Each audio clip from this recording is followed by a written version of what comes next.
Good evening students. आज हम बात करेंगे नए टॉपिक के साथ। टॉपिक जो है वो है factors responsible for unstable democracy in Pakistan, यानी कि वो कौन कौन से कारक हैं जो पाकिस्तान के डेमोक्रेसी को अनस्टेबल बनाते हैं, यानी कि पाकिस्तान के अंदर डेमोक्रेसी अनस्टेबल क्यों है, कौन कौन से फैक्टर हैं जो इनको प्रभावित करते हैं। स्टूडेंट्स, आपने मेरे द्वारा सुना भी है कि जो पाकिस्तान है वो शुरू से ही जो सत्ता आती है वो अनस्टेबल है, यानी कि डेमोक्रेसी के द्वारा इलेक्शन हो जाते हैं लेकिन ज़्यादा दिनों तक नहीं चल पाते हैं, तख्ता पलट हो जाता है। कभी मिलिट्री का रूल आता है तो कभी वहाँ पर पार्टी का रूल आ जाता है। तो ये जब से पाकिस्तान अलग हुआ है इंडिया से 1947 से, तब से उसके अंदर अस्थिरता देखने को मिल रही है। उसके प्रमुख फैक्टर कौन कौन से हैं, चलिए हम बात करते हैं उनके प्रमुख फैक्टर्स जिनसे डेमोक्रेसी अनस्टेबल रहती है। फर्स्ट फैक्टर है करप्शन, यानी कि पाकिस्तान के अंदर करप्शन बहुत ज़्यादा है जिसके कारण वहाँ पर डेमोक्रेसी अनस्टेबल है।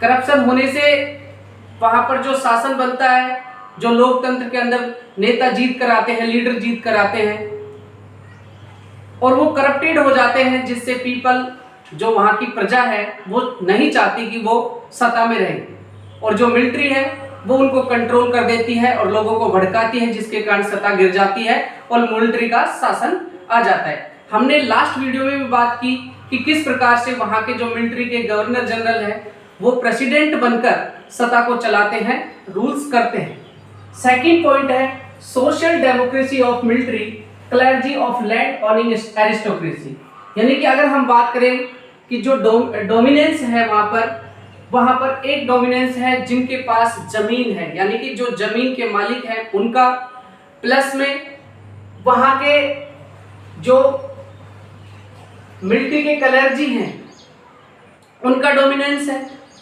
तीसरा वहाँ पर लैंड ओनिंग वालों के हैं।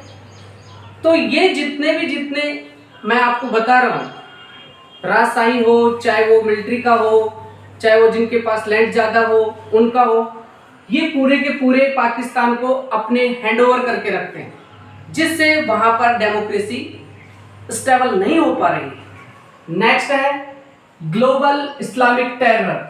इम्पोर्टेंट है क्योंकि वर्ल्ड के अंदर इस्लामिक आतंकवाद का खौफ बहुत ज़्यादा है और इसकी सरजमी पाकिस्तान है, क्योंकि जितने भी टेररिस्ट आते हैं, आतंकवादी आते हैं, टेररिस्ट जो आते हैं वो कहाँ से आते हैं? पाकिस्तान से।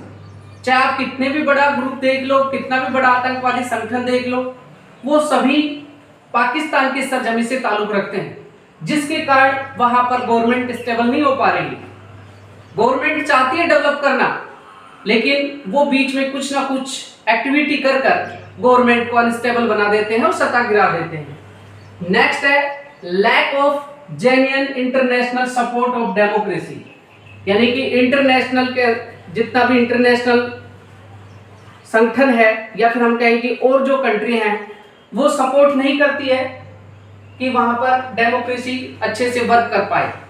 क्यों नहीं करती है? क्योंकि जो डेमोक्रेसी की बात करें तो पाकिस्तान जो लीडर है पाकिस्तान के अंदर वो नहीं चाहते कि पाकिस्तान डेमोक्रेटिक तरीके से रूल करे।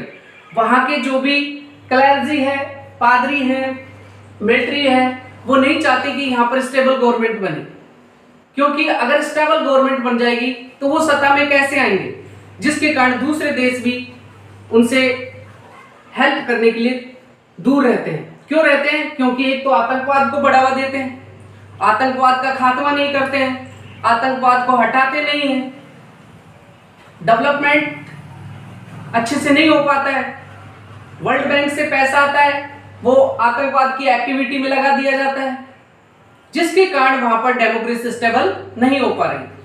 तो ऐसे ही इंपॉर्टेंट टॉपिक और वीडियो के लिए हमारे साथ जुड़े रहें। पूरू क्लासेस के टीवी में आपका बहुत बहुत धन्यवाद। Thank you, have a nice day.